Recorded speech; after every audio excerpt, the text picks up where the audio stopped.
been a great week so far. Thanks for spending this time with me. Just while we all get a bit comfy and I get settled in with my headphones on, can you just put something very quick in the chat box about how you feel in terms of managing change? So my question is, are you currently undergoing some change that you're managing at the moment? So it's just a yes or no answer while I get comfy. So are you currently going through some change? So very mixed, yes, no, fantastic. A real mixed bag there. Brilliant.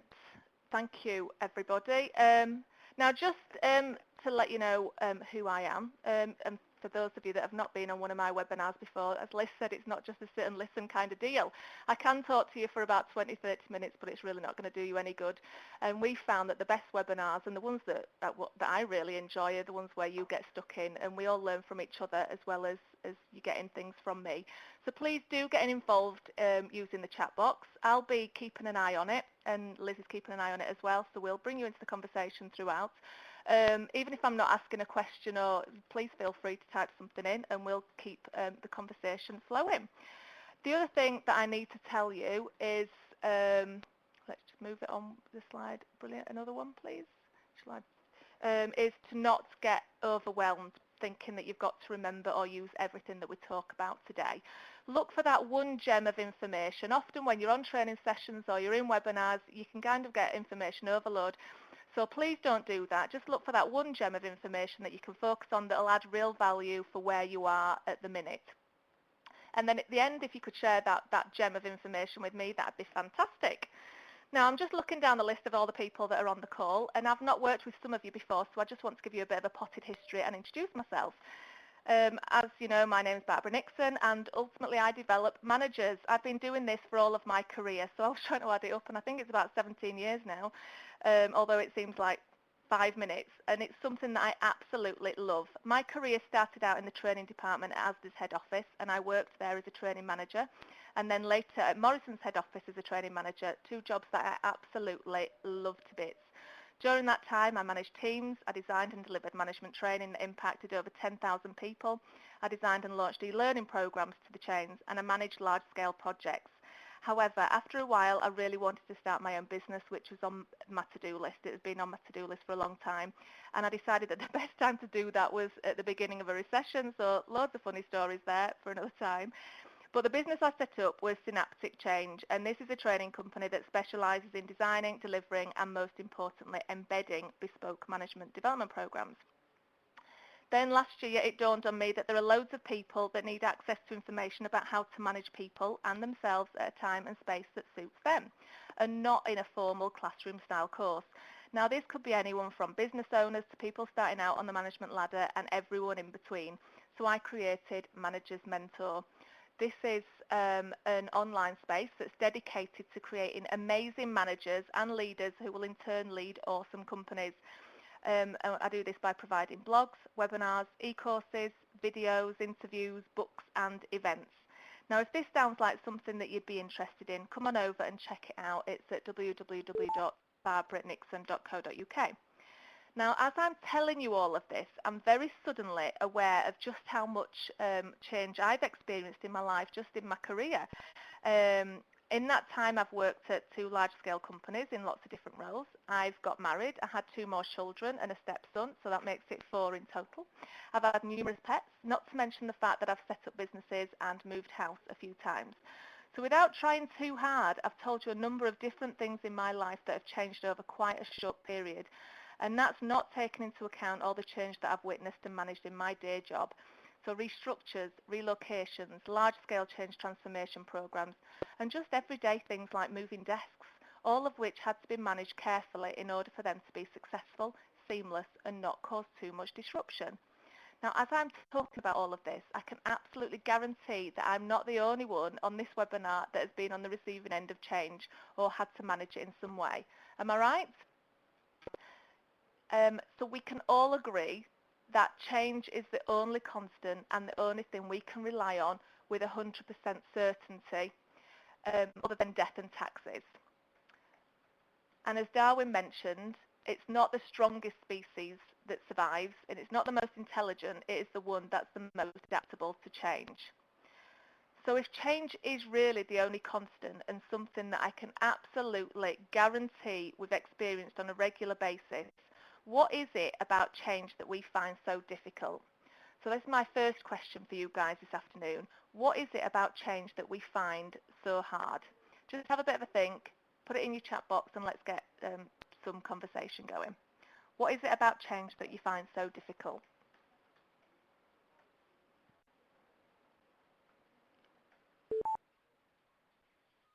We've got the unknown, we've got fear and uncertainty, too much change all at once. Yeah, if it's overwhelming, there's all sorts of things happening all at once. Yeah, being out of your comfort zone, fear of unknown. Yeah, fantastic. Thanks, Barbara. How to bring people along with you. Loss of the familiar. Yeah, so that goes along with fear of the unknown. Change for change's sake. Yeah, it can happen, or it feels like it. And again, the unknown. So thank you so much for joining in. Yeah, it might be because it's out of our comfort zone. I know somebody said that further up the stream. We might not want it or understand it. It might confuse us. Or it might just be such a massive change that we simply don't know how we move on from that and what to do next. Now, I completely agree that change can feel awful, especially if it's happening to us.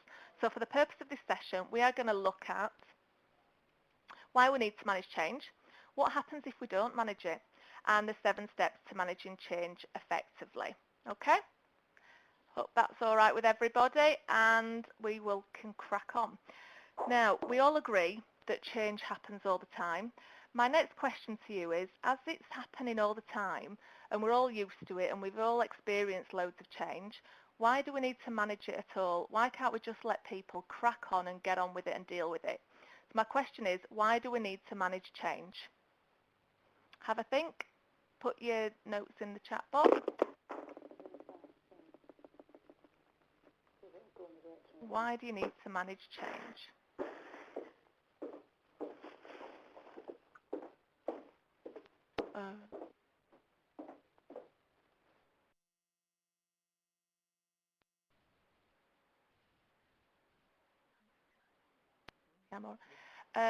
So we've got to ease the transition, yeah, to ensure productivity and motivation continues.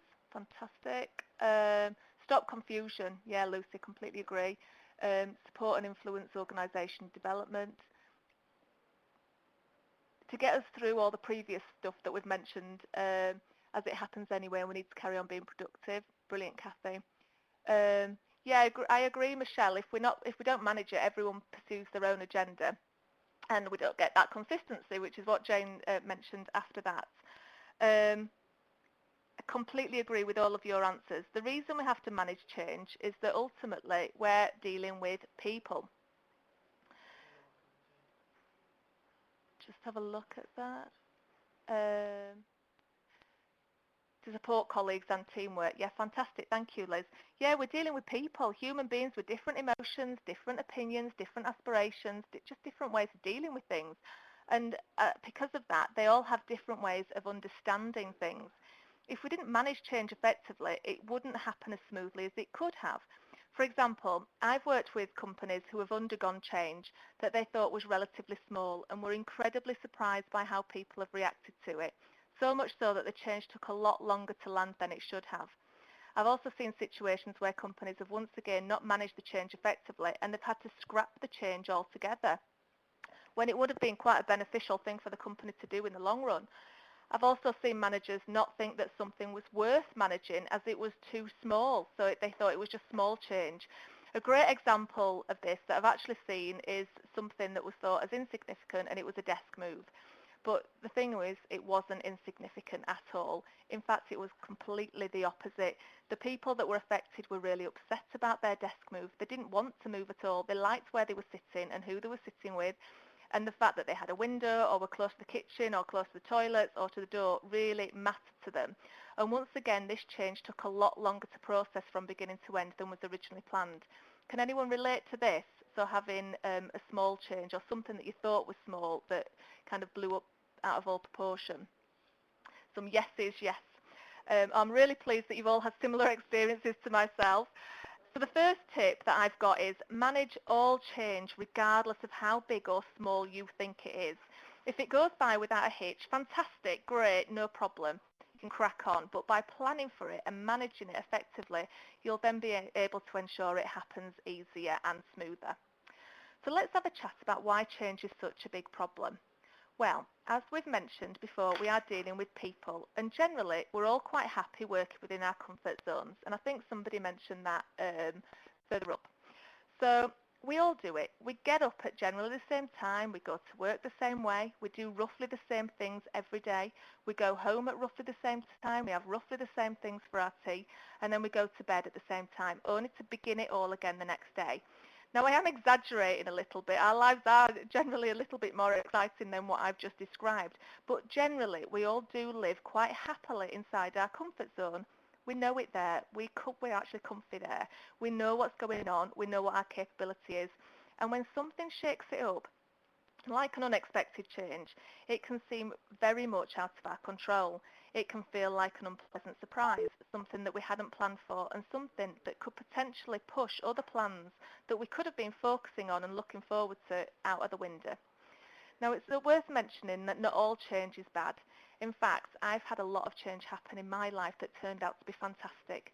I've also had change happen to me that on the surface might have looked horrendous, but has turned out to be massive blessings in disguise, and I'm absolutely sure that you've had these experiences too. But when it first happens, it doesn't feel like that. In fact, it can feel the exact opposite. It can feel like your world is crashing round your ears, as we've already mentioned. And in order for us to begin to manage change effectively, this is what we need to realise and accept, that change can feel uncomfortable, and it doesn't matter whether you can see the end result and the benefit of the change of the people and the company and the reason it's happening.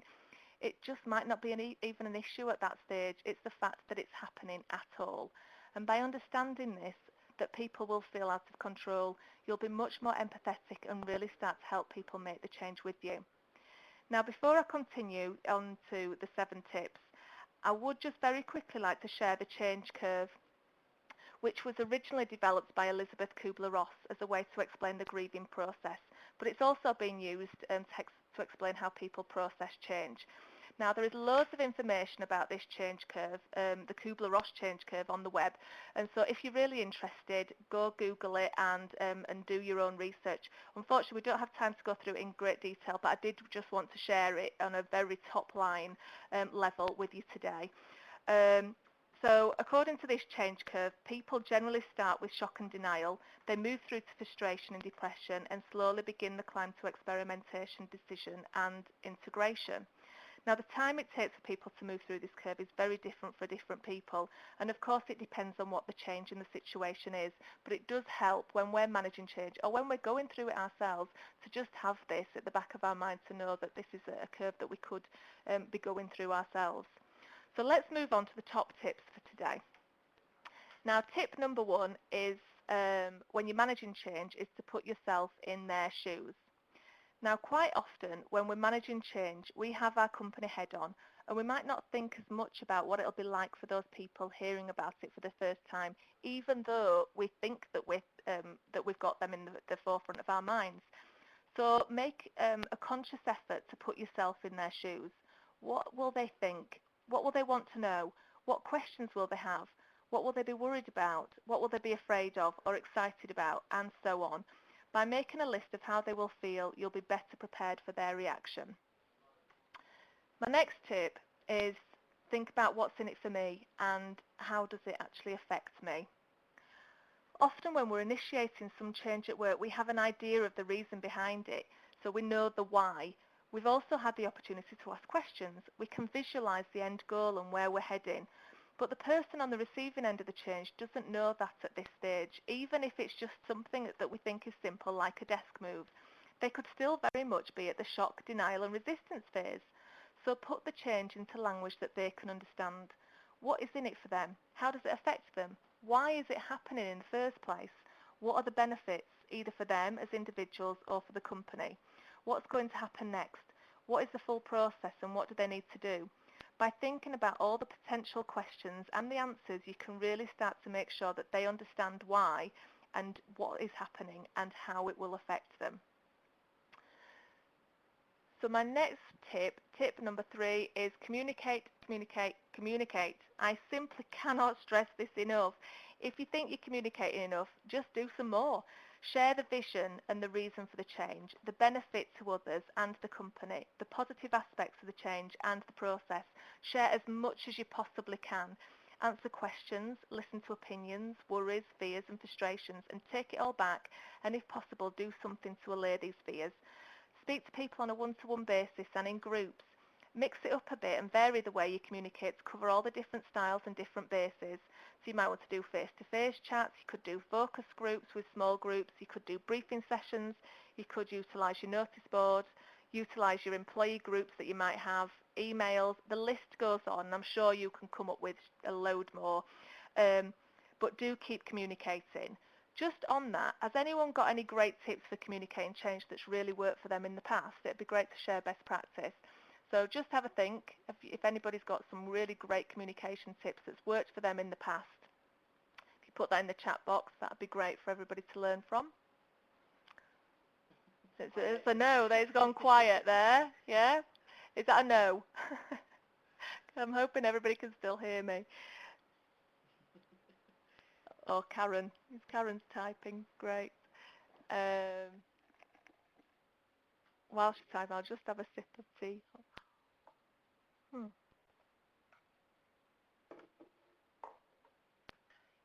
I'll carry on and then I'll come back to you whilst you're typing. Okay, tip number 4. This is a key one to understand emotions, both theirs and yours. Often we forget about ourselves and we focus on other people. Now, because we're all completely different, we need to take that into account. So what upsets me might not upset you at all. What drives me completely crackers might not, affect you in the slightest. What shunts me off course might actually spur you on. That's what makes us all so amazing. It's what makes each team great. It's what, as managers, we actually want. We want a team where everyone's different with different skills and ideas. But because of this, everyone is going to react completely differently, and it's our job to ensure that we allow for this. By really knowing your team, you will have an idea of how people are going to react, but sometimes they do surprise you. As well as understanding emotions, by the same token, you should understand that not everyone will work through the change curve at the same time and at the same rate. Now, in the long run, this can cause real frustration, especially if you're the one managing the change. And if most of the team are moving towards acceptance and there's a minority who are further behind and taking more managing, it can be really frustrating, as you might have just had enough and just want to move on. So this is then very much about managing yourself, and you also have to assess whereabouts they are on the change curve and what further support they need to move on and how you can actually get them there. It might be that at this point you might want to utilise other people, like other managers or peers, to give you some support, because it can be draining at times, especially when you might be just focusing on a minority at this stage. So I'll just ask another question. Whilst we're talking about managing your emotions, has anyone found the experience of managing a change frustrating? And if so, what did you do to manage that? And that, I'll just look back and see what we've written about communication. So we've got briefings, central email addresses, cascading in person, review meetings, sign-off meeting that the change is complete, one-to-ones. Yeah, one-to-ones is a great communication, Kay. I completely agree, because you can have that proper two-way discussion. So my question this time was, has anyone found the experience of managing a change frustrating, and what did you do to manage that?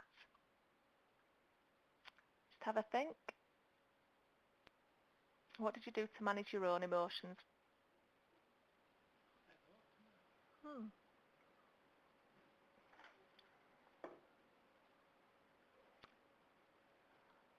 Just give you a minute. Just keep typing away.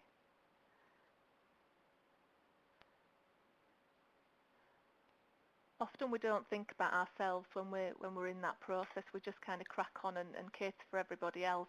But it is something that we do need to think about.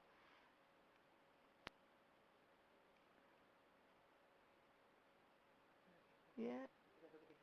Yeah, if you just keep thinking about it and then have a type, I'll wait for you to finish typing.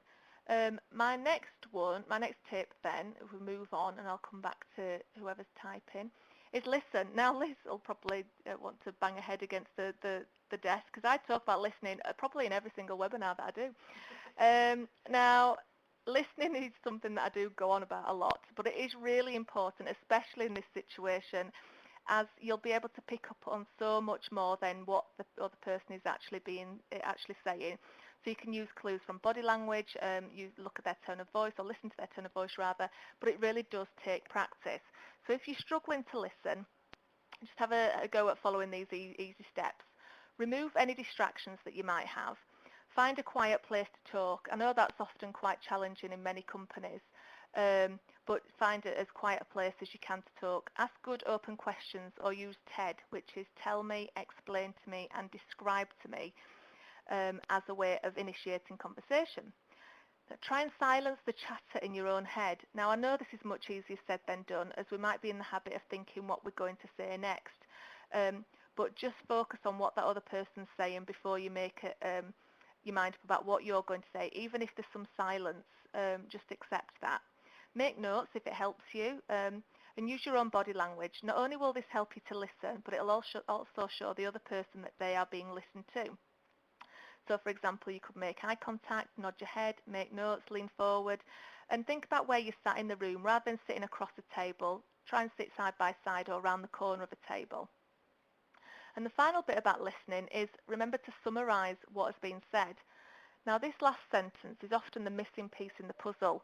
I have been witness to conversations where information was given in a clear and concise manner and questions were asked and answered, then the person left the room and said, you know what, I still don't think I understand what's going on. Now, it isn't because it wasn't delivered properly, it's because they're struggling to understand and comprehend the information at that moment in time. And they also do have chatter in their own minds. So by summarising, or more importantly, by asking the other person to summarise the information back to you, you'll be able to gauge whether they really do understand the change and what is happening next. If necessary, you can repeat this several times, as remember, some people will need more support than others, and also some people will need the information explaining in different ways. I'll give you a bit of a silly example. We all know that some people are great with numbers and maths, whilst others just aren't. Now, I fall into the latter category. So when someone's explaining something with numbers to me, I really need to focus and concentrate. It takes me longer to understand than someone else who's able to pick it up much quicker because their brain just works that way. Now, this is exactly the same. Some people will need the same information explaining in different ways, whilst others will just pick it up quicker. It's nothing against your communication skills or the way that you've communicated. It's just about people being different and being at different points in the change process. So be patient, take a deep breath, and just go with it. Please do remember to clarify and summarise, as I know how difficult it is when you've got lots of people to see in a short space of time, and it is easier just to churn it out and move on whilst putting a tick in the box. By making sure they've understood in a substantial way, other than do you have any questions or do you understand, you'll actually get more progress out of the value out of the meetings that you're holding. Okay. My next tip is if it's a longer term change project, try and use change champions. Now, we've already mentioned there'll be some people in your teams who'll be more on board with the change than others, or they'll just get there quicker. These are the people that you could or should use as change champions. They are the ones that could be the eyes and ears on the shop floor. They can nip negativity and gossip in the bud, and they could also be advocates of the change for their peers. Okay, and the final tip number 7, is take back control. This tip is very much for you if you're the one facing the change. Now, when faced with change, one of the worst feelings is that of feeling out of control. If it's a big change, think about what actions you need to take in order for either it to work for you or for you to just feel better about it. Deciding a process and a course of action will make you feel calmer and much more in control of the situation. You can then work on how you feel about it and come into terms with it in your own way. Okay. Um, just looking back up the chat thread. So let's have a bit of a recap on what we've covered in this session. So we've had 7 tips, which is put yourself in their shoes, think about what it's like, what's in it for me, or how does it affect me. 3 is all about communicating and mixing it up and trying lots of different things. 4 is understanding your emotions, so theirs and yours. 5 is listening. 6, use change champions, especially beneficial if it's a longer term change project. And 7 is think about how you can actually take back control. So how can you make it work for you or help you just to feel better about it. So we've covered an awful lot in a short space of time. Has anyone got any questions?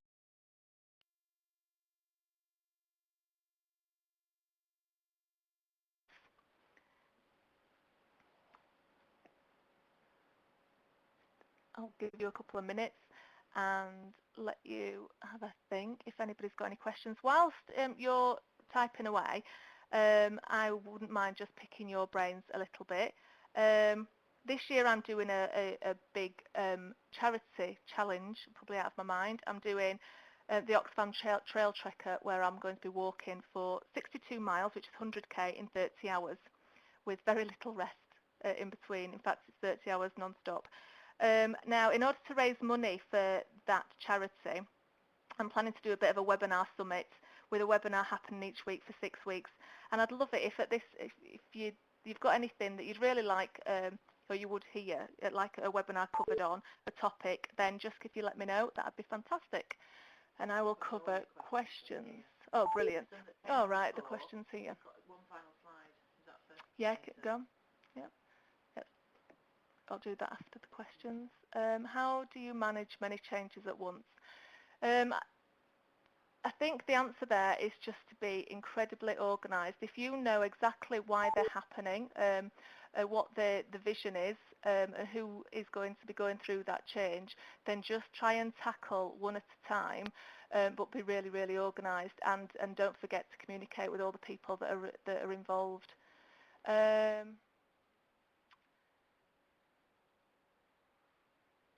What, Kathy, give me a bit more information. Sorry, do you... That was one that came through when she that's Jacqueline, when she read, oh, sorry, you on Kathy. Yeah, I'm Kathy. Do you think we can mix change champions and what does that say? Super users for a system change.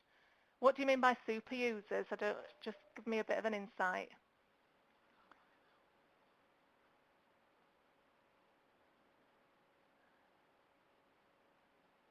Jacqueline, what's your question?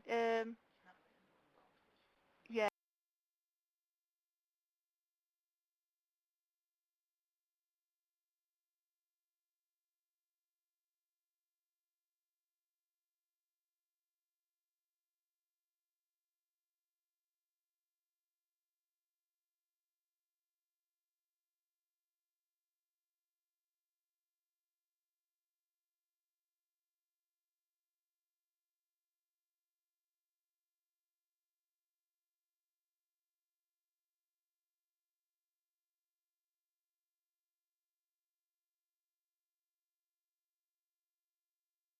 It might have been something that you from earlier on.